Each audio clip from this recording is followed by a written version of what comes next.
Hello, welcome to my YouTube channel ఇట్లు మీ మానస. ఈరోజు మనం సాదా బిర్యానీ చేసుకుందామండి. సాదా బిర్యానీ ఏంటి అనుకుంటున్నారా?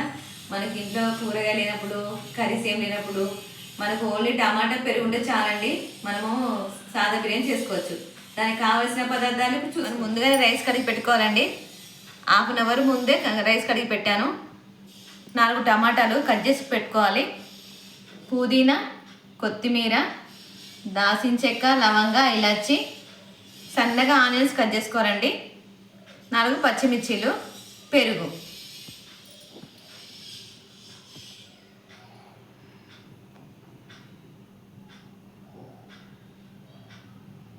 మనం ముందుగా ఈ మసాలా రెడీ చేసుకుందామండి. ఇంకెందుకు స్టార్ట్ చేద్దామా? మనం బిర్యానీకి కావాల్సిన మసాలా తయారు చేసుకుందామండి. ఇంత మసాలా తింటే ఎవరైనా ఉంటారా అనుకుంటారు కావచ్చు. కాకపోతే ఇది కేవలం పౌడర్ బట్టి వస్తుందండి. మనకి ఎంత కావాలో క్వాంటిటీ నేను చెప్తాను. ఇప్పుడు దీన్ని గ్రైండ్ చేసుకుందాం.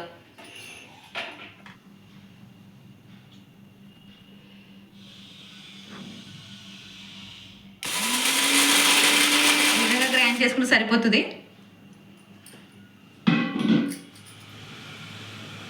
ముందుగా మనం స్టవ్ ఆన్ చేసుకొని కడాయి పెట్టుకుందాం.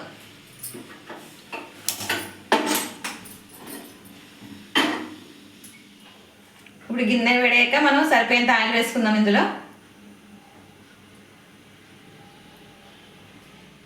ఆయిల్ వేడాక ఒక డ్రాప్ ఇంగు వేసుకుందాం. తెలుసు కదండి, ప్రతి కూరలో నేను కంపల్సరీ ఇంగువనే వాడతా. కాబట్టి మీరు కూడా కంపల్సరీ ఇంగువ వాడండి. అది ఒక్క డ్రాప్ మాత్రమే వాడాలండి, ఎక్కువ కూడా వేసుకోవద్దు. అది ఆయిల్ హీట్ అయ్యాక మనకు డ్రై అయిపోతుంది కదా, అందుకనే దాని స్మెల్ కూడా రాదు. కాకపోతే మనకి హెల్త్ చాలా మంచిది. ఇంగువ డ్రై అయిపోయింది కదా, ఇప్పుడు మనం బిర్యానీ ఆకులు వేసుకుందాం. 2 ఆనియన్స్ ముక్కలండి.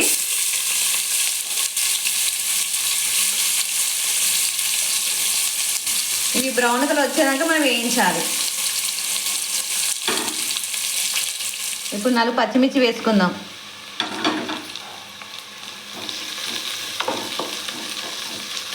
ఇవి బ్రౌన్ కలర్ వచ్చే వరకు మనం వేపాలండి. ఇవి బ్రౌన్ కలర్ వచ్చేసాయి కదా, ఇప్పుడు మనం పుదీనా వేసుకుందాం.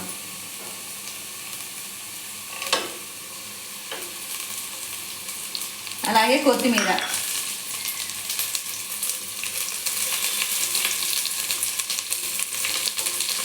ఈ పుదీనా కొత్తిమీర ఉంటే టేస్ట్ బాగుంటుందండి. కొంచెం ఎక్కువనే వేసుకోవాలి ఇందులో.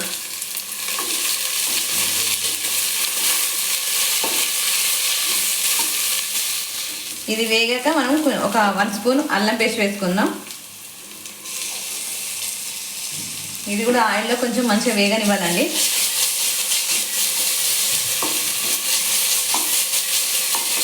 నాలుగు టమాటాలు సన్నగా కట్ చేసుకోవాలండి. ఈ ముక్కలు ఇందులో వేసుకుందాం. ఇప్పుడు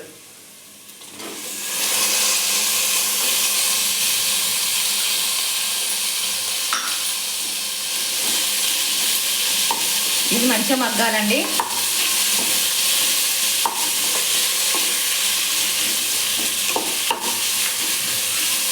ఇది కొంచెం మగ్గాక మనం పెరుగు వేసుకుందాం. ఈ టమాటా మగ్గిందో చూద్దాం.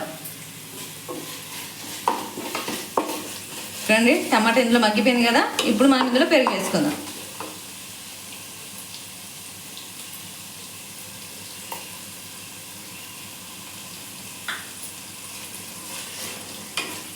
ఇది వేసుకొని ఇలా కాసేపు కలుపుదామండి. ఇప్పుడు ఇందులో 1 స్పూన్ కారం వేసుకుందాం.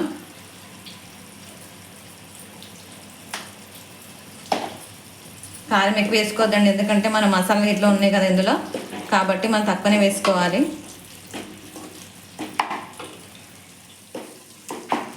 ఇప్పుడు కారం వేసుకున్నాక 2 స్పూన్ల దొడ్డుప్పు వేస్తున్నానండి. మనం ఓన్లీ ఫ్రైకి మాత్రమే సన్నప్పు వేసుకోవాలండి. ఈ కర్రీస్కి వాటర్ ఉన్న అంటే లూజ్గా ఉన్న కర్రీస్కి మాత్రమే ఈ దొడ్డుప్పు వాడితే చాలా మంచిది హెల్త్కి. కాబట్టి దొడ్డుప్పు ఎక్కువ యూజ్ చేయండి. ఇప్పుడు మనం గ్రైండ్ చేసుకున్న మసాలా వేసుకుందామండి. 1 స్పూన్.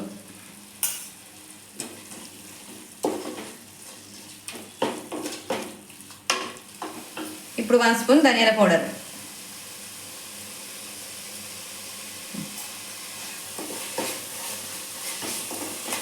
చూడండి ఇప్పుడు బిర్యానీ పేస్ట్ ఎలా రెడీ అయిపోయిందో.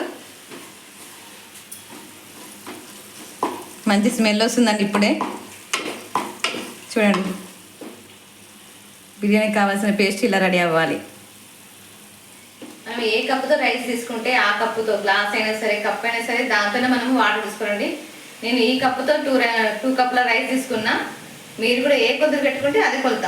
ఇది 2 కప్స్ అయితే 3 కప్స్ వాటర్ వేసుకోవాలి.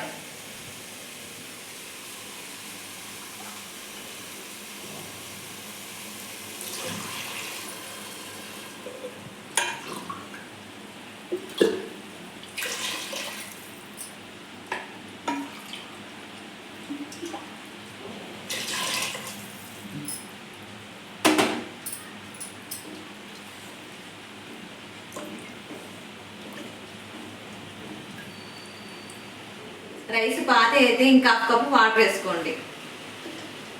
మా పాత రైస్ అండి, అంతే ఇంకా హాఫ్ కప్ వేస్తున్నాం వాటర్. ఇప్పుడు ఇలా మరుగుతున్నప్పుడే మనము ఉప్పు టేస్ట్ చూసుకోవాలండి.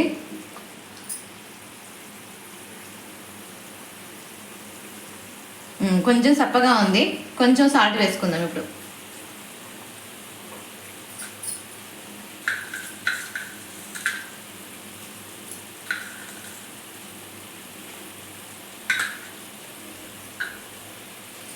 మనం కడిగి పెట్టిన రైస్ ఉన్నాయి కదా, ఇప్పుడు ఇందులో రైస్ వేసుకోవాలి.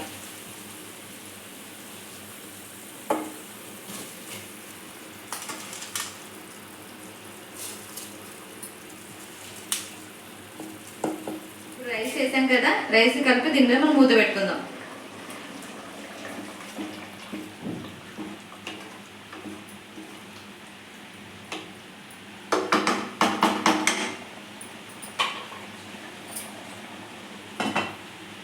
మధ్యలో మనం మూత తీసుకొని ఒకసారి కలుపుకుందాం.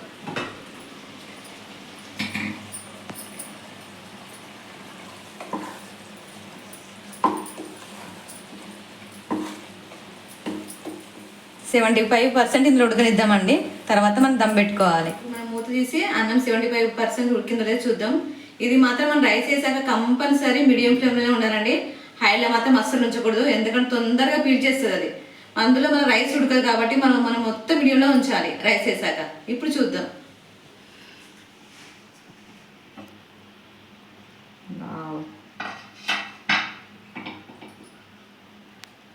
ఆల్మోస్ట్ 75% ఉడికిందండి.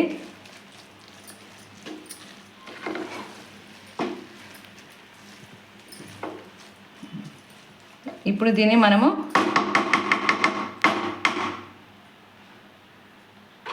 రైస్ దమ్ పెట్టుకోవాలి.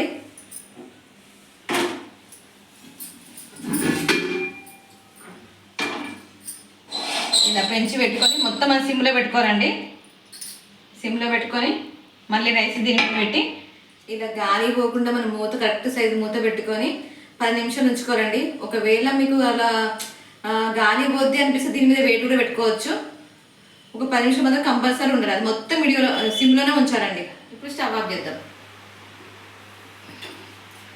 సాదా బిర్యానీ రెడీ అయిపోయింది కదా, ఇప్పుడు టేస్ట్ ఎలా ఉందో చూద్దాం. Wow, super smell.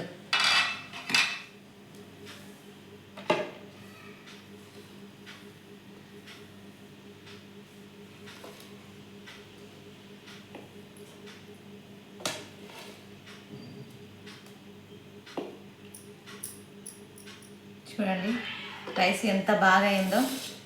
మనం కొలతల్లో కూడా మన రైస్ వండే విధానం కూడా ఉంటుందండి. కొలత కరెక్ట్గా పెట్టుకోవాలి. పాత రైస్ అయితే మనం కొంచెం వాటర్ ఎక్కువనే వేసుకోవాలి. ఇది మాత్రం తప్పకుండా గుర్తుపెట్టుకోండి.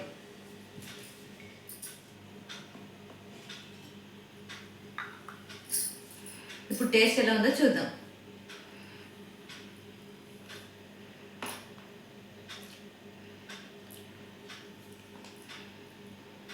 కూరగాయలు లేవు, మటన్ చికెన్ లేదు, అయినా కానీ టేస్ట్ మాత్రం సూపర్ ఉందండి.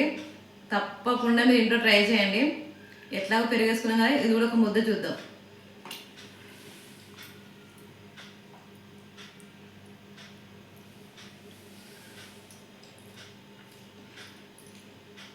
సింప్లీ సూపర్ అండి, చాలా బాగుంది. ఈ వీడియో మీకు నచ్చినట్లయితే లైక్ చేయండి, షేర్ చేయండి, సబ్స్క్రైబ్ చేసుకోండి.